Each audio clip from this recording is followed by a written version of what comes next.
Hello viewers, on behalf of TRISHAKTI Defense Academy Lucknow, I welcome you all on this show. It's a proud privilege for us. Today we have to have with us on the show a very important personality. He is Lieutenant General Satinder Kumar Saini, PVSM, AVSM, YSM, VSM and ADC. Who was the 41st Vice Chief of Army Staff of the Indian Army. But before we go ahead and get his views on the various issues and about his career and all other things, I request you viewers to please subscribe for the channel and don't forget to press like and give your comments in case possible. But before we go ahead now, asking General Saini some questions, let me give a brief rundown of his career. As far as Lieutenant General S.K. Saini is concerned, he is from district Hoshiarpur in Punjab. He is an alumnus of Sainik School Kapurthala, National Defense Academy Pune, Indian Military Academy Dehradun. He was commissioned into the 7th Battalion of the Jat Regiment in June 1981. As far as his commands are concerned, it includes command of 7 Jat, a mountain brigade in the Kashmir Valley, Counterinsurgency Force Kilo, which is part of the Rashtriya Rifles, and 9 Corps. He was also the commandant of the Indian Military Academy Dehradun and General Officer Commanding in Chief, that is a GOC Army Commander, Southern Command, before he took over as Vice Chief of Army Staff, as the 41st Vice Chief of the Army Staff. He was also the Colonel of the Jat Regiment. As far as his staff courses are concerned, the General Officer has attended the Army Command and Staff course at Staff College, Camberley, Royal Military College of Science, Shrivenham, and National Defense College at Dhaka. He has a total of 3 degrees in defense and the strategic study. General Officer has held numerous staff appointments, including Brigade Major of an Infantry Brigade, General Staff Officer Operations of an Infantry Division, PGS of a Corps, Director of Military Operations at Army Headquarters, Director General, DG Manpower Planning and Personal Services. He has held different instructor and instruction appointments also, including Senior Directing Staff at the National Defense College, Weapons Instructor at the National Security Guards Training Center. General Saini has served on number of international appointments also, deputations, which include a Deputy Chief Military Personnel Officer in the Iraq-Kuwait UN mission, Global Peace Operations Initiative Peacekeeping exercise in Mongolia, and he also was part of the counter-terrorism exercise which was held in Australia. With all these, his vast experience, I mean, it's a really proud privilege. Welcome, General Saini, on the show, and really salute to you with all those illustrious and the various important appointments which you held in your career.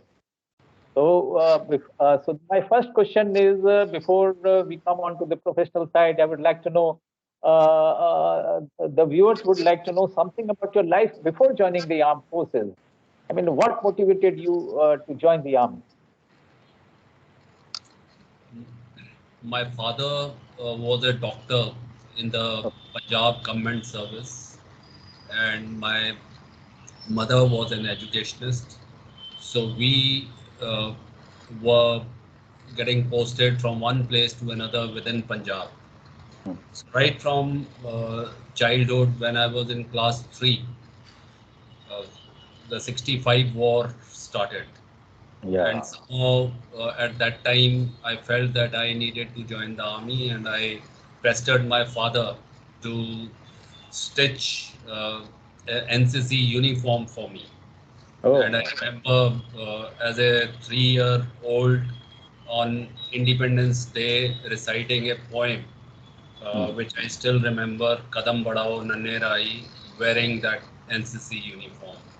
So it was my mission in life to join the army, and in fact, on the lighter side, I was fit for army only medically, because I could not recognize various shades of colors. So I was just, made fit for the army only, and that was my dream. Okay, okay. Very nice. So, I mean, after, of course, you had gone to Sainik School Kapurthala, and thereafter you went and did your SSB.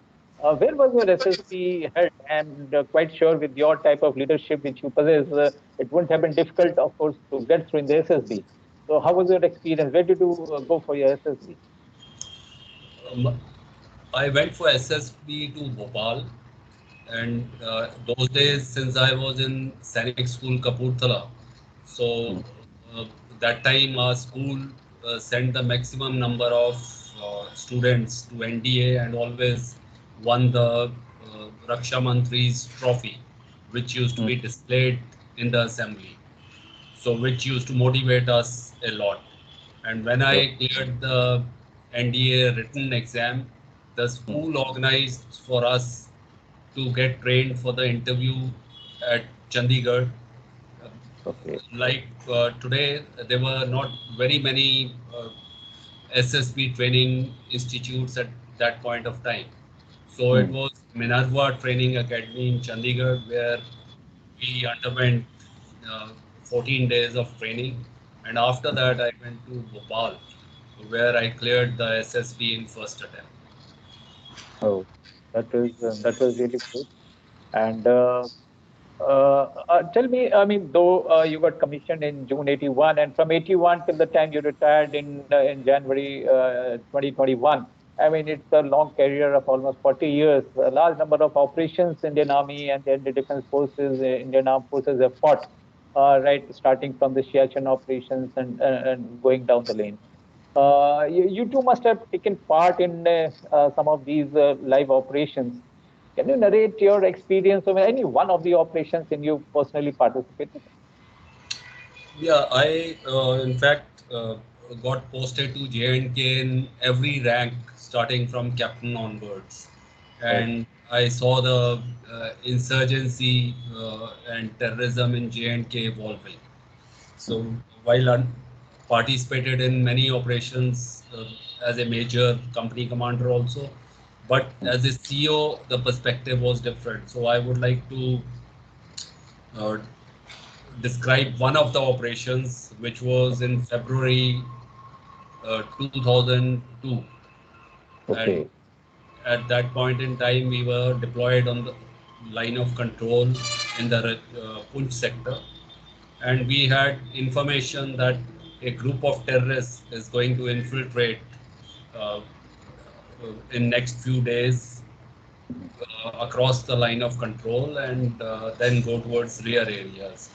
So we planned this operation. There were large number of infiltration routes in the battalion area, and we homed on to few, deployed our ambushes in that area, and just after midnight, with our night vision devices, we could see a group of terrorists. There were a total of 9 of them Oh, who were coming towards the line of control. So once I picked up the movement, I readjusted the ambushes, and thereafter we also tried to block the routes on either side so that they get channelized.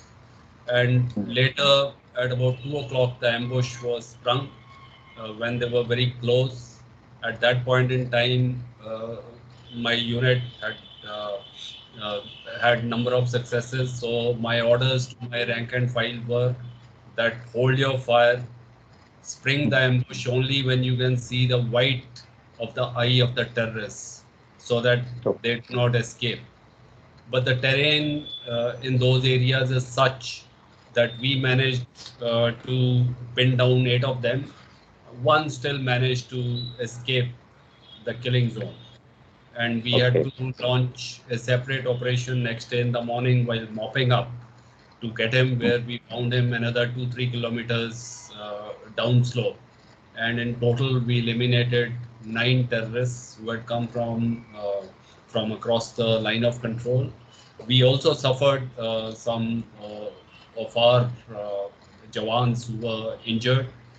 There was a gunshot wound in the shoulder, and 2-3 injuries in the eyes because of the debris and the stones flying when the exchange of fire was on. So in that, what I found was that uh, it is very difficult uh, in those areas to actually motivate your rank and file to hold the fire till the time the terrorists are very close. So therefore, the kind of motivation which is required is of a very high order, and my troops at that point in time delivered, and that is why we eliminated the entire group of 9. That's a lovely and a lifelong experience, I must say, getting 9 out of all 9, and in such a difficult terrain with all the jungle area and of course there's stony patches, and that too in such a difficult time when the surveillance devices were not those many of them deployed on the line of control. It used to be difficult first of all to detect, and of course thereafter engaging them. And as you mentioned, holding on to the fire, that was the greatest. I mean, otherwise, the soldiers, they get trigger happy and start off prematurely. And I think that's what got you all those skills. So that's a lovely experience. I'm quite sure the viewers will get quite motivated, in fact, beyond this experience. And that was a time here also when the Parakram was also there. So a lot of infiltration and activities from across the border also used to take place. Okay, let's now move a little ahead. As you know, that the Indian Armed Forces are undergoing restructuring and are in the process of formation of the Integrated Theatre Command. So I would like to know your views on how the future wars will be fought under this new concept and doctrine. As far as the Indian Defense Forces are concerned, we have uh,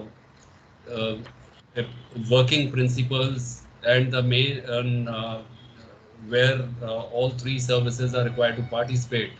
We try and achieve jointness in operations. So what the integrated theater commands will achieve is that all the resources, irrespective of the service, that is Army, Navy or Air Force, will be under one commander, will be the theater commander, who will plan a campaign, uh, allocate resources for that particular campaign and execute operations. So rather than the 3 services coming together jointly and then having different set of communications, logistics, intelligence, command and control, and then trying to mesh in all these, which is at times very lengthy and awkward. So this theaterization will cut out all those disadvantages, and it will be seamless planning and conduct of operations. That's a good. Basically, it's a concept of the joint operations fighting jointly the future war. That's the crux of the whole thing. That's a good advantage which India will get. Okay, now let's as you know that China is expanding in a big way, and it envisages India as a threat for its expansionist policies. It claims the areas you are aware on the policy of 5 fingers. What are the capability to counter China? Keeping in mind the numerical superiority the PLA enjoys. What are your views on? See, numerical superiority in terms of the strength of the army or the number of field formations which Chinese have, the number of aircraft, the number of ships or submarines. Obviously, they are far superior as far as uh, such numbers are concerned. But on our border with China, which is more than about 3,000 kilometers, you also have to see the deployability of these force levels. It is very difficult to sustain and launch operations in high altitude areas and then maintain those forces along various axes. So therefore, while the number superiority is there in favor of the Chinese. In each sector or subsector, we have forces where we should be able to have a dissuasive defensive posture, and also at various sectors we also have the capability to launch operations in case the Chinese are able to launch operations into our territory. So therefore, overall, if I were to say, we are better off as far as the tactical level is concerned at the ground level. At the operational level and the strategic level, the number of force multipliers, the submarines, the aircraft, and the missile forces which they have, obviously they have a superiority in numbers, but we should be able to give them a bloody nose in various sectors, and it will not be like what happened in 1962. And you have seen that in the Eastern Ladakh situation, which developed in 2020, April, May onwards. So therefore, that was in fact a turning point as far as conduct of operations on the line of actual control is concerned, and it will have many lessons for future, the way we conduct operations on the LAC.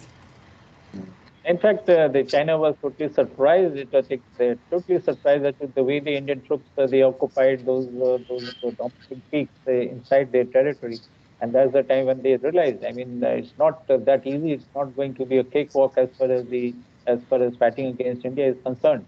And with the motivation level of our troops, that is very high.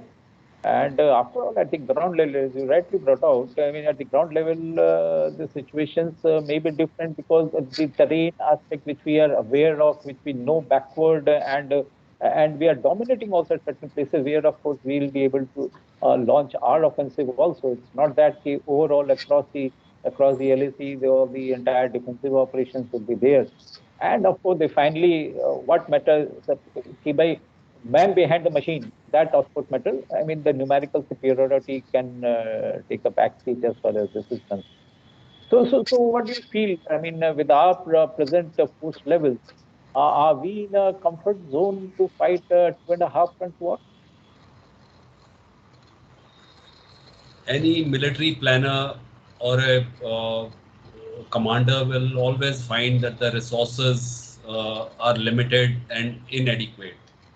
But that is what generalship is all about.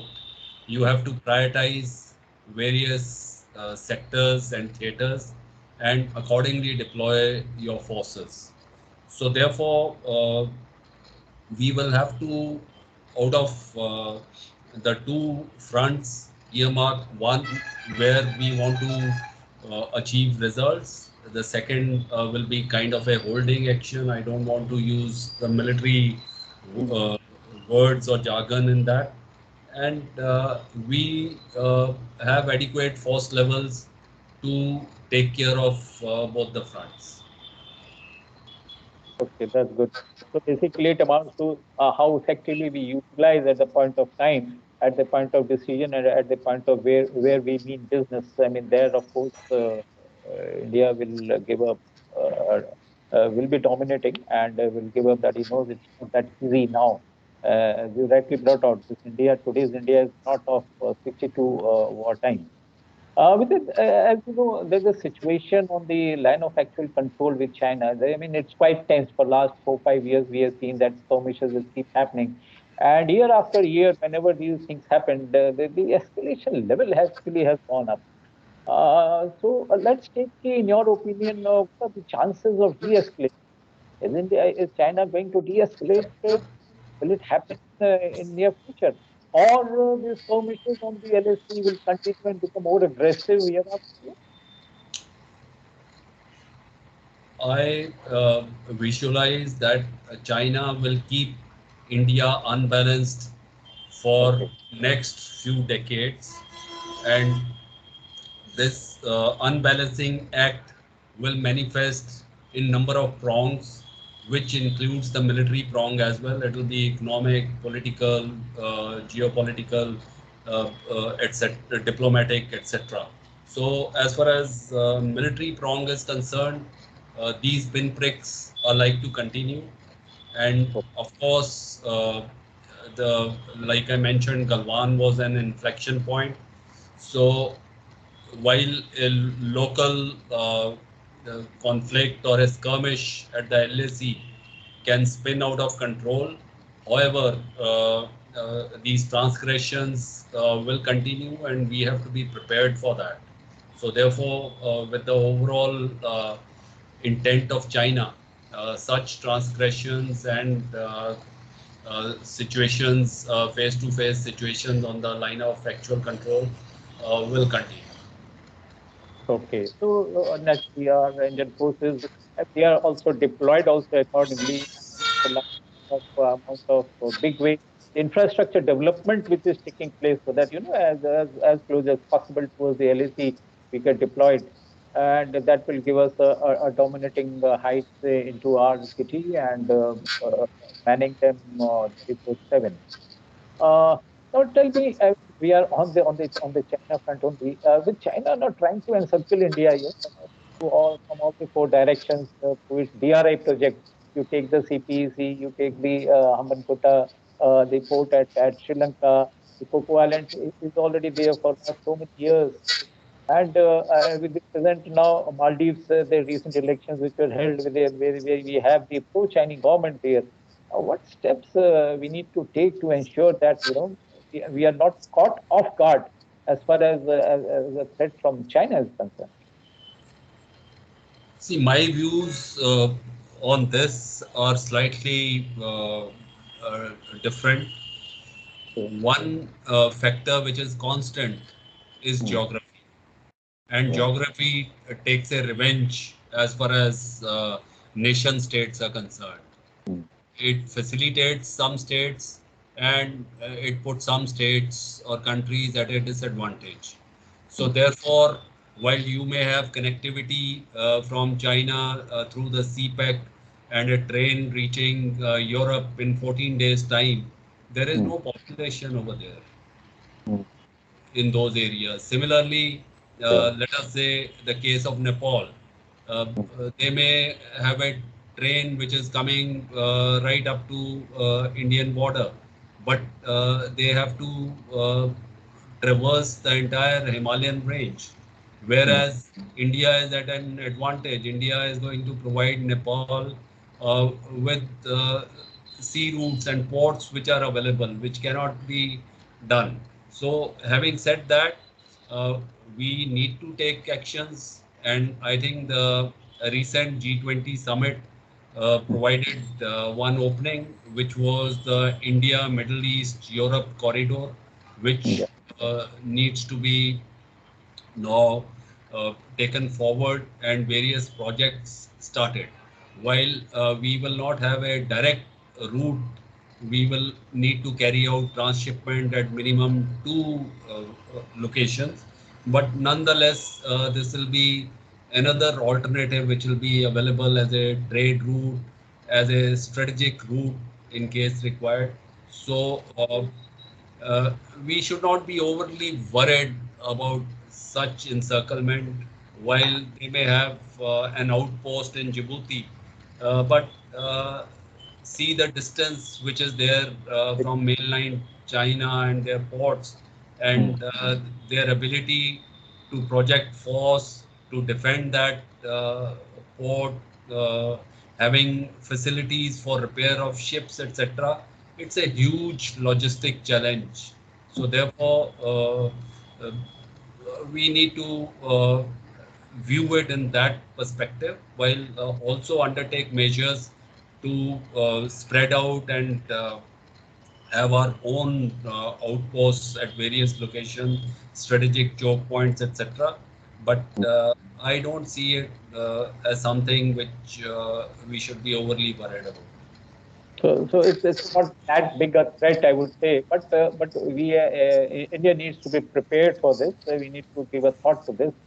Of course, and naturally, the mobilization of the forces by the of the PLA, which will be totally under surveillance and totally under the degradation in case the war actually breaks out. It's a huge time penalty which China will have to pay, and there'll be a huge burden, like you said rightly, on the logistics front. It's going to be a real challenge for China, in fact, to build up its logistics. So that's a good view which we have given. Okay, now let's move on to a different field, and let's come on to the India-US relationship.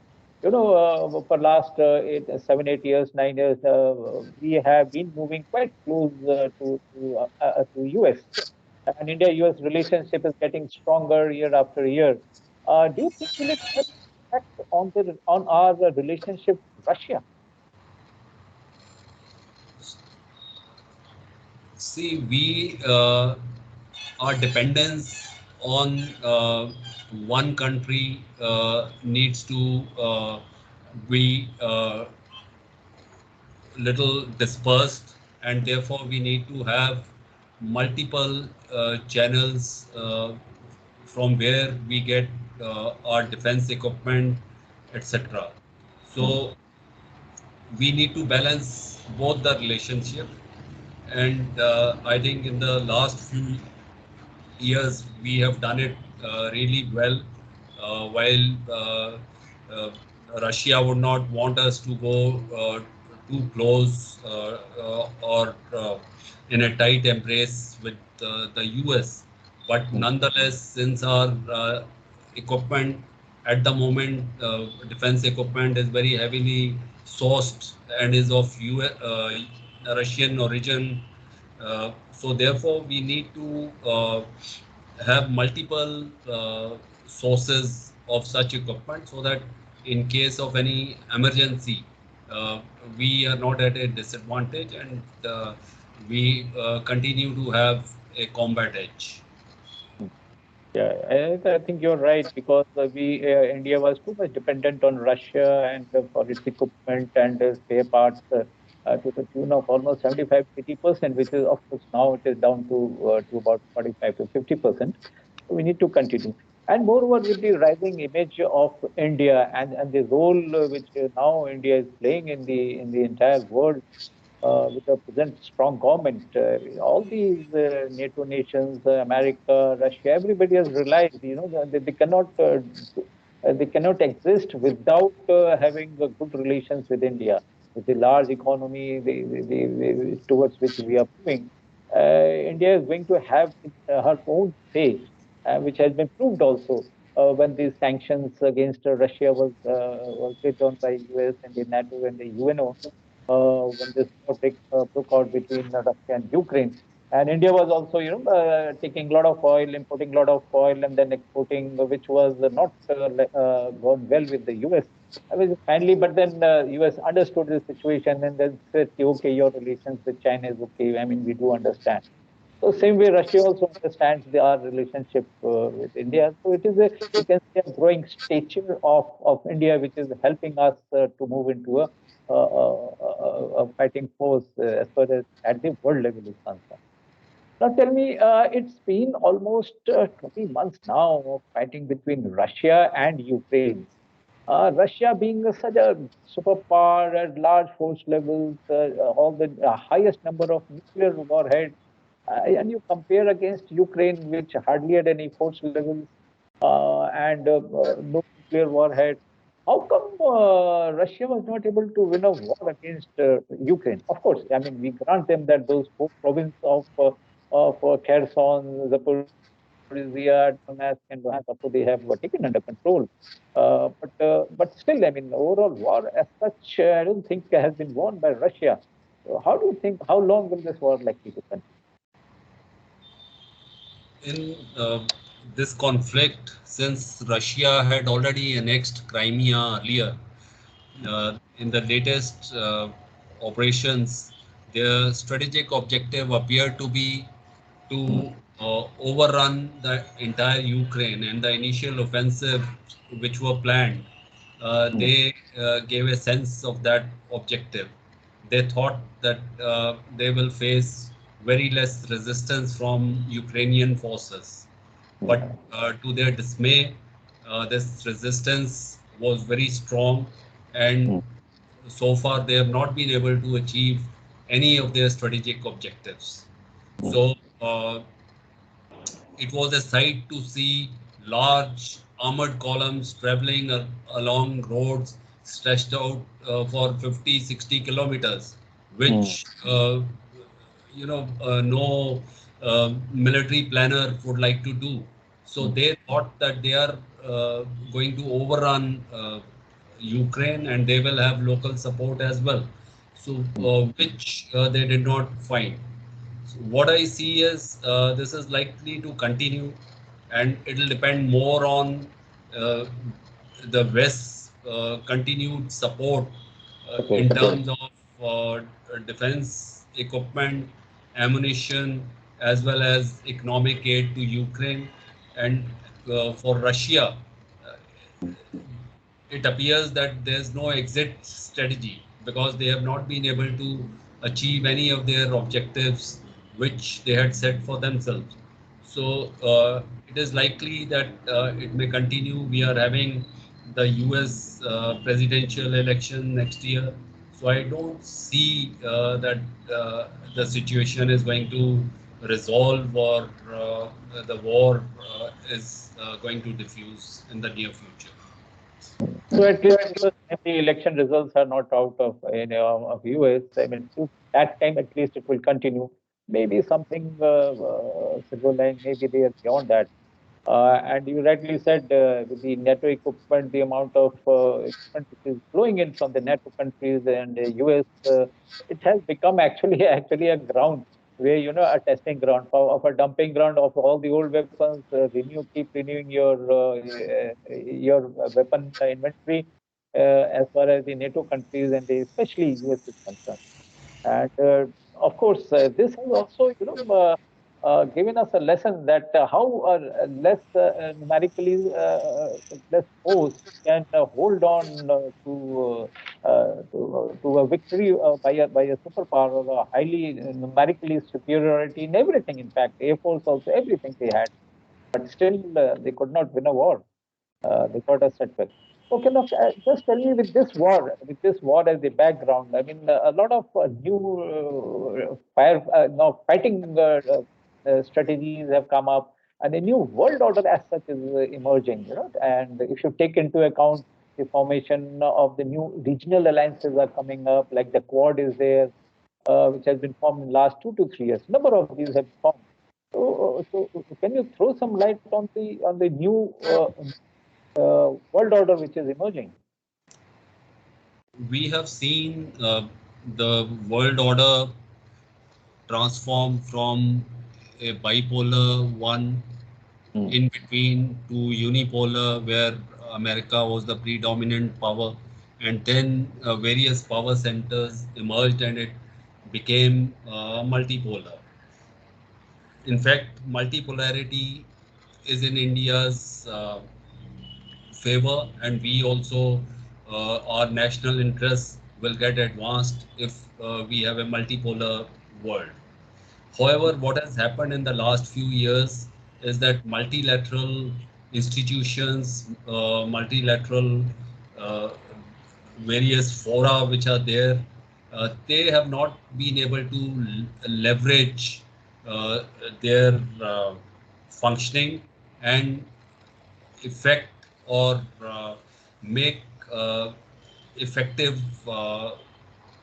results possible in various situations. Especially after COVID, uh, individual countries' national interests have dictated the conduct of international relations.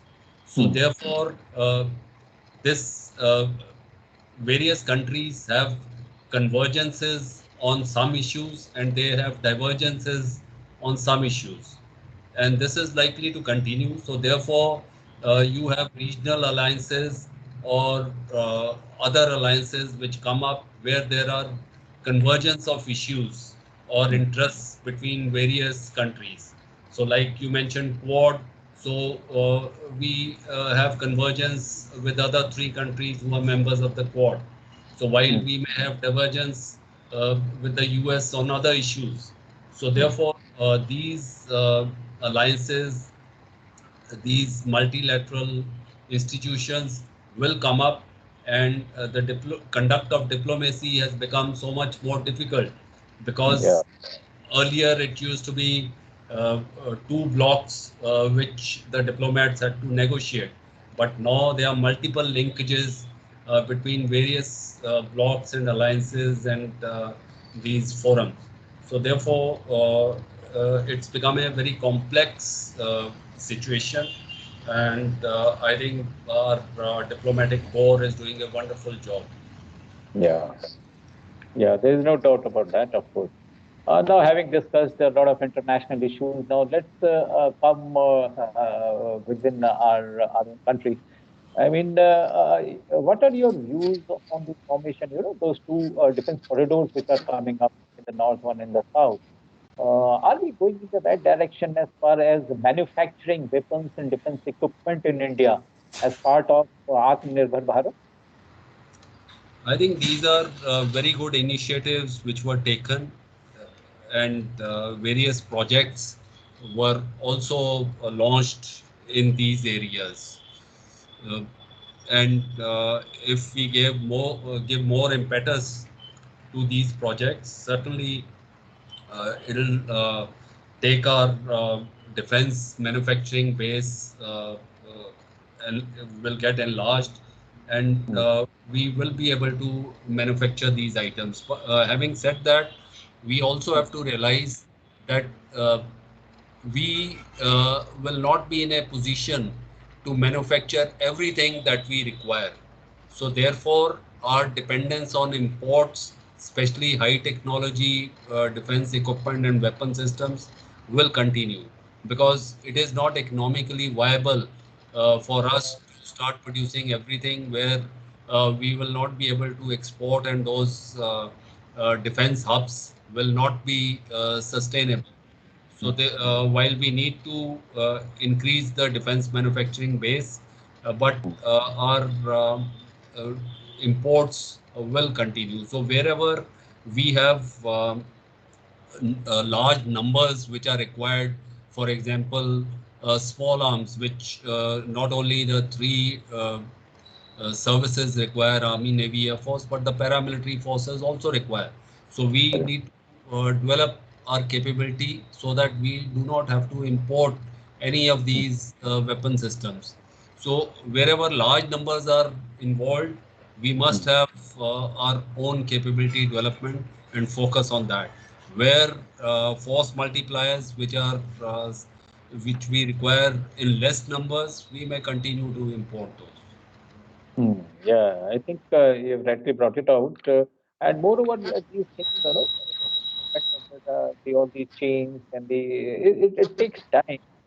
I think it will take another 8 to 10 years before we go into a mass scale production of all the other things.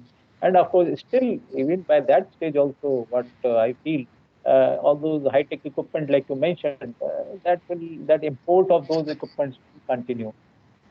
Yeah.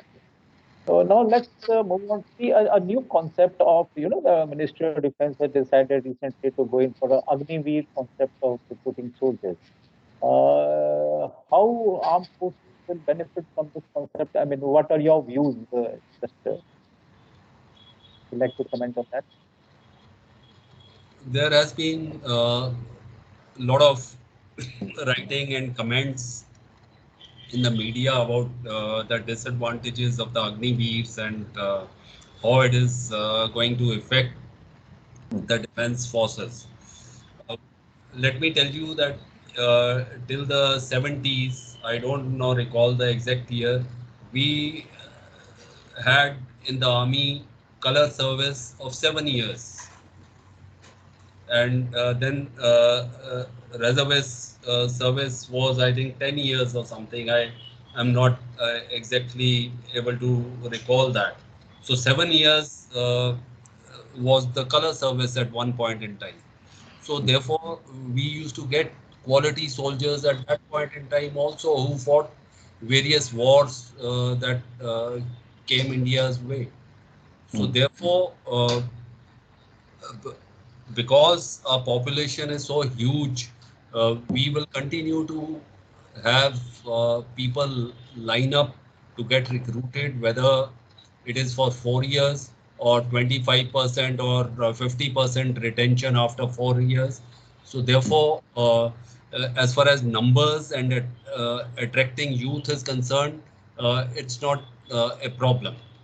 But since any change also brings in turbulence, there are two important things which we need to manage. First is that the combat efficiency of the defense services needs to be maintained at whatever cost, so that they have to be mission ready. That is cannot be diluted. And second is career progression, and the human resource aspirations need to be met, so that we continue to attract the right human resource from the society. So the crux of the whole thing lies in implementation of this scheme.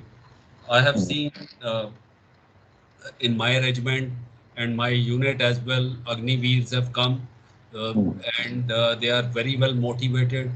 The my veterans from my unit still uh, give calls that their sons and wards and relatives would like to get enrolled as Agniveers. So there's going to be no shortfall as far as attracting youth is concerned.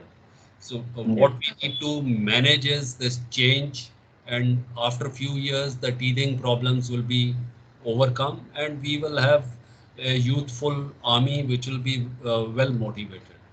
And moreover, it has a lot of advantages also. It is not just that people are looking towards the pension or something, but look at the advantages which get to this recruiting system. This is a well thought out, well discussed a procedure which has been changed. And of course, as you rightly said, turbulence will be there whenever the major change, shift in policies are there. Those things will happen. And so we need to, like you mentioned, have a balance between maintaining a combat effectiveness of the unit, as also their career progression. Those things will have to be kept in mind. Uh, that's a good point which you have brought out. But now let's move on. A big issue, of course. I mean, this is not the latest thing. It is there in the ages also. The promotions in the armed forces. It's a very pyramidal sort of a structure. What are your options, available to make it more flat, so that more percentage of officers they rise to the higher rank? I mean, what are your views, or what are your takeaway? What is your take on The recruitment system of the army is based on one man out, one man in, whether it is officers or JCOs who are. this? And for each person who's going out, there is a time lag which is there by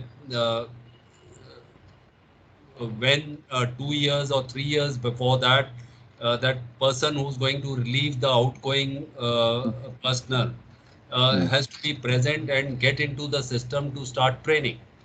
So uh, we need to keep that in mind, that it cannot be an abrupt change in our system.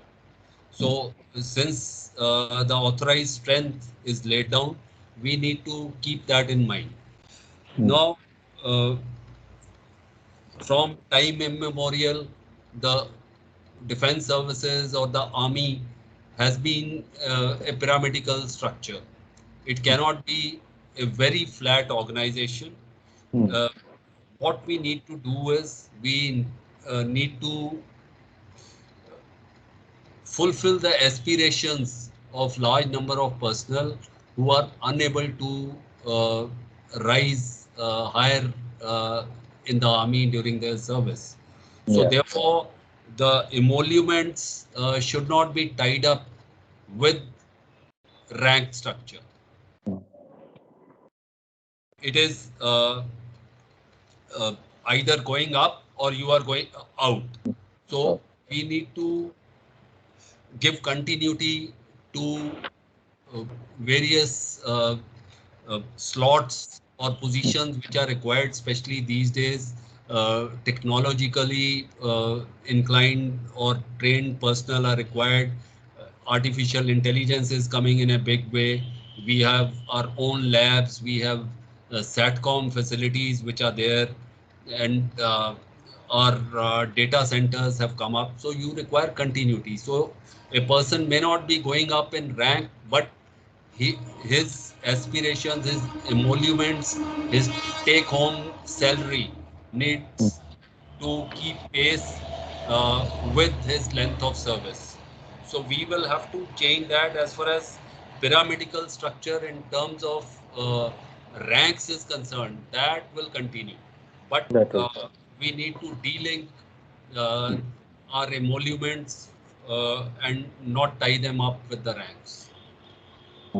That's a good way of explaining things. Of course, I mean, you can't reduce much as it is particularly structure that has to exist. And of course, as you rightly said, I mean, having a too flat structure is also not good.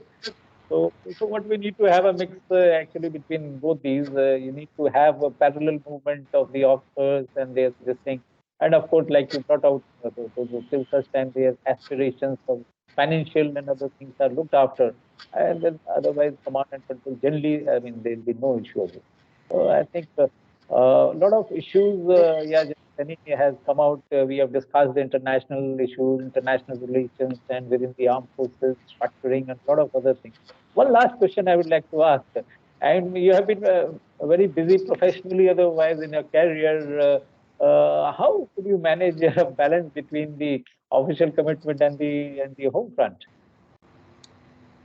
uh, I have always followed one, uh, you can call it principle or my habit, that I always had a good night's sleep, whether That I was deployed in a field area or I was in a peace station. So therefore, while we used to be on duty 24 hours a day, but then once you have done your bit and thereafter you feel that there is no more that you can do to influence a particular situation, then you must take a step aside and give time to whether you are deficit in sleep, or you have to give time to your family. So you have to just step aside and continue with that particular activity. So I would say it is multitasking and management of time, especially as you grow in rank and service.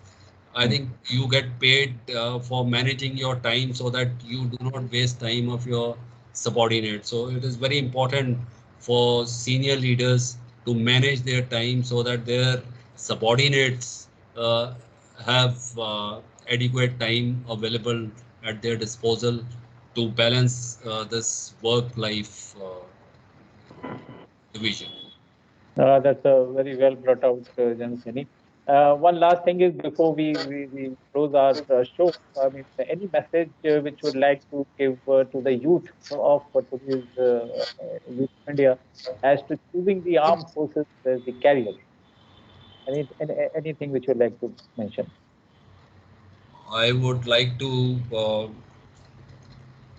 send a message across that it's a very noble profession. While it terms of salary, etc., it may not be very attractive. It may not be suited to the some people's requirements of a settled family life, but there are numerous challenges. And if you want to take up a profession of arms, which is the one of the noblest professions, I think then the defense forces are the avenue which is available to you, and the youth must come up. And we have adequate uh, population here, that we do not have conscription in the country, and this situation is likely to continue. So therefore, I think those who want to have an adventurous life, face challenges in the world, uh, they need to come up, put up their hand and join the defense services. Yeah, there's nothing, no second career other than the armed forces, you know. Yeah, and if you have it in you, nothing can stop you, let me tell you. The amount of satisfaction one gets, you know, serving the nation, it's a totally a different ball game. And so thank you very much, Sunny. It was a great having you us on the show. And a lot of views have come up international relations, internationally, and the various threat perceptions which India is having as on date, as also our the modernization and the restructuring of the armed forces, how it is going through, what will be the effect. I'm quite sure the viewers must have benefited from it, and a lot of things, lessons which they have must learn. So thank you, a salute to you once again, General Seni. Thanks a lot for sparing your time for being us on our show. So viewers, that's what it is. We were just having conversation with the talk with the ex-Vice Chief of the Army Staff, Lieutenant General S.K. Saini. I am quite sure you would have liked the show. Don't forget to subscribe for our channel so that don't miss out. We'll be talking to a number of other senior higher rank officers in future too. So thank you very much. And thank you for your patience for listening us. Thank you. Thank you, General.